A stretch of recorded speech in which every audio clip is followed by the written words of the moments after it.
여러분 안녕하세요. 찾아가는 새벽기도 시카고 예수사랑교회 조선윤 목사입니다. 오늘도 변함없는 주님의 은혜와 평강이 저와 여러분의 삶의 종일 풍성하기를 기도합니다. 오늘 말씀은 사무엘상 8장 1절에서 7절까지 말씀입니다. 제가 읽어드리지요.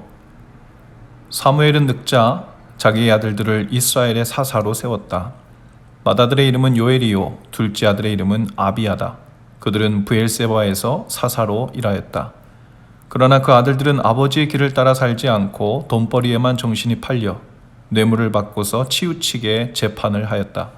그래서 이스라엘의 모든 장로가 모여서 라마로 사무엘을 찾아갔다. 그들은 사무엘에게 말하였다. 보십시오. 어른께서는 늙으셨고 아드님들은 어른께서 걸어오신 그 길을 따라 살지 않습니다. 그러므로 이제 모든 이방 나라들처럼 우리에게 왕을 세워주셔서 왕이 우리를 다스리게 하여 주십시오. 그러나 사무엘은 왕을 세워 다스리게 해달라는 장로들의 말에 마음이 상하여 주님께 기도를 드렸더니 주님께서 사무엘에게 말씀하셨다. 백성이 너에게 한 말을 다 들어주어라. 그들이 너를 버린 것이 아니라 나를 버려서 자기들의 왕이 되지 못하게 한 것이다. 아멘. 사무엘이 늙자 자연히 사사의 계승 역사가 이루어집니다. 사무엘은 자연스럽게 그의 아들들을 이스라엘의 사사로 삼았고 그들은 브엘세바에서 사사가 되었습니다. 그러나 사사로 삼았다고 하여 다 건강한 바른 모습이 발현되는 것은 아니었지요. 사사가 된 사무엘의 아들들이 자기 아버지의 행위를 따르지 않고 이익을 따랐습니다. 뇌물을 받고 판결을 굳게 했죠. 여기서 성경은 이 잘못된 행위를 거론하면서 그들이 아버지 사무엘의 바른 행위를 따르지 않은 것을 강조합니다. 자식들의 잘못된 행위가 아버지 사무엘 때문이 아니라는 것입니다. 아버지가 본을 보이고 제대로 가르쳐도 자식이 비뚤게 나갈 수 있죠. 우리로서는 그 모든 이유를 설명할 수는 없지만 이 같은 경우 부모의 책임이 아니라 전적으로 자신의 책임인 것입니다. 이 부분이 사무엘이 엘리 제사장과 다른 점이죠.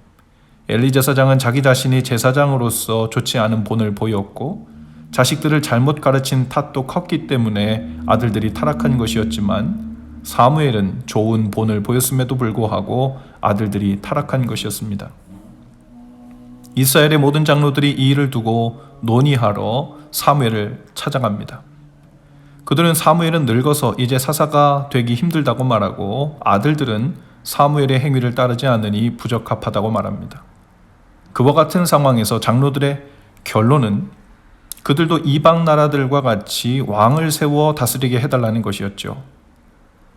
시대적으로 당시 주변의 많은 민족들이 통치제도가 족장시대에서 왕정시대로 넘어가는 타이밍이었습니다. 시대적인 대세였던 거죠. 그들의 요구는 합리적이고 현실적인 것처럼 보였을 것입니다. 하지만 당시의 왕은 지금의 대통령과 같은 역할이 아니었습니다. 하나님의 위치에 있었죠. 이방 나라들의 왕은 절대 권력으로 군림했고 왕의 말이 곧 법이었고 찬양받고 숭배받는 위치에 있었죠. 이스라엘의 장로들은 그러한 것들은 아랑곳하지 않았습니다. 하나님의 통치를 받지 않고 사람의 통치를 받으면 더 현실적인 대안을 그리고 해결책을 얻을 것으로 생각한 것이죠. 그들의 문제는 하나님을 떠나 사람을 의지하여 사람을 우상숭배하는 것을 택한 것이었습니다. 이 일을 어찌하면 좋을까요? 하고 묻고 있는 사무엘에게 하나님께서는 백성들이 말한 것을 다 들으라고 하십니다. 그들이 사무엘을 세우거나 다른 사사를 세우는 대신에 사람 왕을 요구한 것은 사무엘을 버린 것이 아니라 하나님을 버린 것이라고 말씀하십니다. 모든 사람은 그 마음에 모시고 있는 왕이 있죠. 그 왕이 하는 말을 우선적으로 듣고 존중하고 그 뜻을 기준으로 삶의 모든 것을 결정하고 또 행동합니다. 그것이 왕이죠.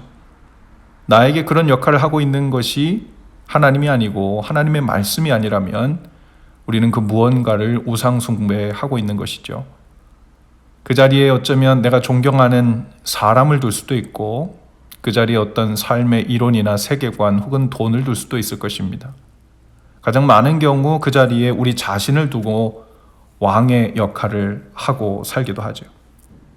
어떤 일이든 하나님께 묻고 그 말씀과 뜻에 따라 순종하여 결정하려 하지 않고 그저 내 마음 내키는 대로 모든 일을 결정하며 살아왔다면 그것이 내가 내 자신의 왕이 되어 살고 있다는 증거입니다. 이스라엘의 장로들은 그들이 그동안 경험해오던 방식, 즉 사사의 승계에 문제가 생겼다고 느꼈을 때 그들은 하나님이 왕으로서 하시는 역할에 큰 착오 내지 결핍이 생겼다고 생각한 겁니다. 그리고 더 이상 하나님께 그 전체 문제를 가지고 나가지 않고 그들의 방식 안에서 문제라고 생각한 것을 해결하고 바로 잡아야 되겠다고 생각한 거죠. 그것이 바로 사람 왕을 세우는 일이었던 겁니다. 토마스 캠피스는 하나님을 왕으로 삼고 신뢰하며 사는 것에 대하여 이렇게 믿고 기도했습니다. 주님, 무엇이든 주님 뜻대로 하소서. 주님이 제게 어떻게 하시든 그것은 선할 수밖에 없습니다. 주님의 뜻이라면 저는 어둠 속에 있겠습니다. 그 어둠 속에서도 주님을 찬양합니다. 주님 뜻이라면 빛 속에 있겠습니다.